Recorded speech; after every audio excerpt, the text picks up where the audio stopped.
ಯಾರ್ಯಾರು ನಮ್ಮ ರಾಜ್ಯದಲ್ಲಿ ಅವಿವೇಕತನದಿಂದ ಕೆಲವರು ಮಾತನಾಡ್ತಾ ಇದ್ದಾರೆ.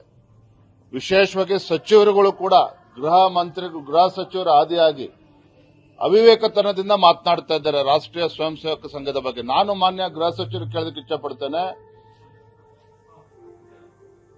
ರಾಷ್ಟ್ರೀಯ ಸ್ವಯಂ ಸೇವಕದಿಂದ ಏನಾದರೂ ಕೂಡ ಕಾನೂನು ಬಾಹಿರವಾಗಿರುವಂತಹ ಚಟುವಟಿಕೆಗಳ ಏನಾರು ಆಗಿದ್ರೆ ಅದನ್ನು ತಿಳಿಸಬೇಕಾಗ್ತದೆ. ರಾಜ್ಯದ ಜನಕ್ಕೂ ಕೂಡ ತಿಳಿಸಬೇಕಾಗ್ತದೆ, ದೇಶದ ಜನತೆಗೂ ಕೂಡ ತಿಳಿಸಬೇಕಾಗ್ತದೆ. ರಾಷ್ಟ್ರೀಯ ಸ್ವಯಂ ಸೇವಕ ಸಂಘ ಇವತ್ತೊಂದು ಲಕ್ಷಾಂತರ ಯುವಕರನ್ನ, ದೇಶಭಕ್ತರನ್ನ ನಿರ್ಮಾಣ ಮಾಡಿರ್ತಕ್ಕಂಥ ಒಂದು ಸ್ವಯಂ ಸೇವಕ ಸಂಘಟನೆ ಇದು.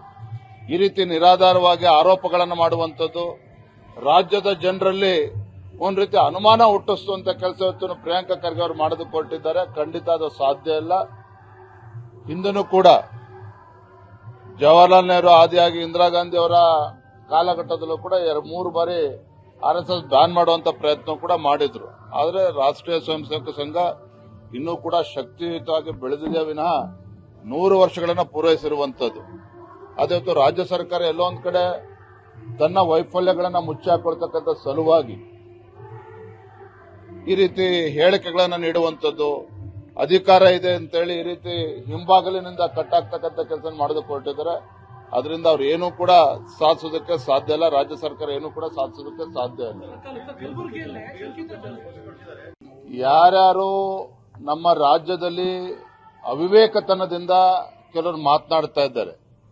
ವಿಶೇಷವಾಗಿ ಸಚಿವರುಗಳು ಕೂಡ ಗೃಹ ಸಚಿವರ ಆದಿಯಾಗಿ ಅವಿವೇಕತನದಿಂದ ಮಾತನಾಡ್ತಾ ಇದ್ದಾರೆ ರಾಷ್ಟ್ರೀಯ ಸ್ವಯಂ ಸೇವಕ ಸಂಘದ ಬಗ್ಗೆ. ನಾನು ಮಾನ್ಯ ಗೃಹ ಸಚಿವರು ಕೇಳೋದಕ್ಕೆ ಇಚ್ಛಪಡ್ತೇನೆ,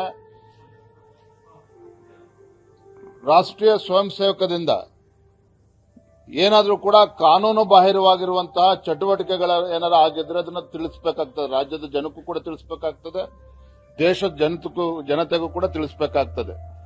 ರಾಷ್ಟ್ರೀಯ ಸ್ವಯಂ ಸೇವಕ ಸಂಘ ಇವತ್ತೊಂದು ಲಕ್ಷಾಂತರ ಯುವಕರನ್ನ, ದೇಶಭಕ್ತರನ್ನ ನಿರ್ಮಾಣ ಮಾಡಿರ್ತಕ್ಕಂಥ ಒಂದು ಸ್ವಯಂ ಸೇವಕ ಸಂಘಟನೆ ಇದು. ಈ ರೀತಿ ನಿರಾಧಾರವಾಗಿ ಆರೋಪಗಳನ್ನು ಮಾಡುವಂಥದ್ದು ರಾಜ್ಯದ ಜನರಲ್ಲಿ ಒಂದು ರೀತಿ ಅನುಮಾನ ಹುಟ್ಟಿಸುವಂತ ಕೆಲಸ ಇವತ್ತು ಪ್ರಿಯಾಂಕಾ ಖರ್ಗೆ ಅವರು ಮಾಡೋದಕ್ಕೆ ಹೊರಟಿದ್ದಾರೆ. ಖಂಡಿತ ಅದು ಸಾಧ್ಯ ಇಲ್ಲ. ಹಿಂದೂ ಕೂಡ ಜವಾಹರ್ಲಾಲ್ ನೆಹರು ಆದಿಯಾಗಿ ಇಂದಿರಾ ಗಾಂಧಿ ಅವರ ಕಾಲಘಟ್ಟದಲ್ಲೂ ಕೂಡ 3 ಬಾರಿ RSS ಬ್ಯಾನ್ ಮಾಡುವಂತ ಪ್ರಯತ್ನ ಕೂಡ ಮಾಡಿದ್ರು. ಆದರೆ ರಾಷ್ಟ್ರೀಯ ಸ್ವಯಂ ಸೇವಕ ಸಂಘ ಇನ್ನೂ ಕೂಡ ಶಕ್ತಿಯುತವಾಗಿ ಬೆಳೆದಿದೆ ವಿನಃ 100 ವರ್ಷಗಳನ್ನ ಪೂರೈಸಿರುವಂತದ್ದು. ಅದೇ ರಾಜ್ಯ ಸರ್ಕಾರ ಎಲ್ಲೋ ಒಂದ್ ಕಡೆ ತನ್ನ ವೈಫಲ್ಯಗಳನ್ನ ಮುಚ್ಚಾಕೊಳ್ತಕ್ಕಂಥ ಸಲುವಾಗಿ ಈ ರೀತಿ ಹೇಳಿಕೆಗಳನ್ನು ನೀಡುವಂಥದ್ದು, ಅಧಿಕಾರ ಇದೆ ಅಂತೇಳಿ ಈ ರೀತಿ ಹಿಂಬಾಗಲಿನಿಂದ ಕಟ್ಟಾಗ್ತಕ್ಕಂಥ ಕೆಲಸ ಮಾಡೋದಕ್ಕೆ ಹೊರಟಿದ್ದಾರೆ. ಅದರಿಂದ ಅವ್ರು ಏನೂ ಕೂಡ ಸಾಧಿಸೋದಕ್ಕೆ ಸಾಧ್ಯ ಇಲ್ಲ. ರಾಜ್ಯ ಸರ್ಕಾರ ಏನೂ ಕೂಡ ಸಾಧಿಸೋದಕ್ಕೆ ಸಾಧ್ಯ ಇಲ್ಲ.